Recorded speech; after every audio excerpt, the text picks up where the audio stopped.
Tojo indray ny vinan'ny toetry andro eny an-dranomasina ny alahady 12 martsa amin'ny anora maraina hatramin'ny alatsinainy 13 martsa 2024 amin'ny enora maraina. Raha ny sary azo avy amin'ny zanabolana dia fandalam-pidirana antanety indray any amin'izareo Mozambika any ilay rivodoza Fredy. Ho hitantsika ihany ny fivoarany sy mety itony izy io amin'ny herinandro avy io fa asainay ianao anaraka foana ny vaovao avoakany Météo Madagascar. Raha ny toetry ny andro amin'ny morontsiraka atsinanana manomboka eo Cap d'Ambre katrany Cap Est anorana tandrifin-drahona mahalana ho avy atsimo na atsimo atsinanana ny rivotra ka ho 9 ka hatramin'ny 7 kilometatra isan'ora. Adimy mpanonjana anonja be ny ranomasina avy ny onja anodidiny amin'ny 1 metatra ka hatramin'ny 1,8 metatra. Cap Est hatrany Manoro anorana tandrifin-drahona mety arankotroka indraindray ho avy atsimo na atsimo atsinanana ny rivotra ka ho 7 hatramin'ny 20 kilometatra isan'ora. Hahatratra 7 kilometatra isan'ora indraindray rehefa ny avaratry ny nosy Sainte Marie.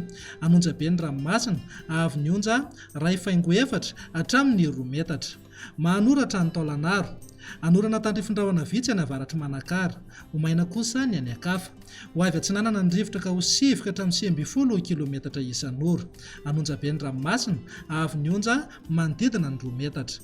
Taolanaro hatrany Cap Sainte Marie ibalika amin'ny masoandro amin'ny akapobeny ho avy atsinanana ny rivotra ka ho 20 ka hatramin'ny 17 kilometatra isan'ora. Anonja be ny ranomasina avy ny onja manodidina amin'ny 2 metatra.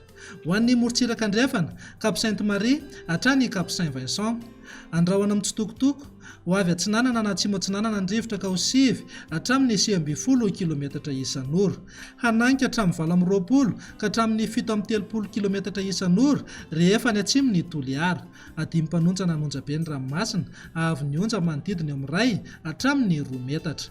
Cap Saint-Vincent hatrany Cap Saint-André anorana tandrifin-drahona mety arankotroka ho avy atsinanana na avaratra atsinanana ny rivotra ka ho 7 hatramin'ny 9 kilometatra isan'ora. Adimy mpanonjana anonja be ny ranomasina avy ny onja atsasa-metatra hatramin'ny 1 metatra.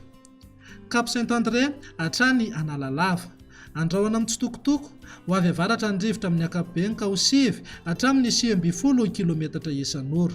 Adimy mpanonjana ny ranomasina avy ny onja manodidina ny 8,7 metatra.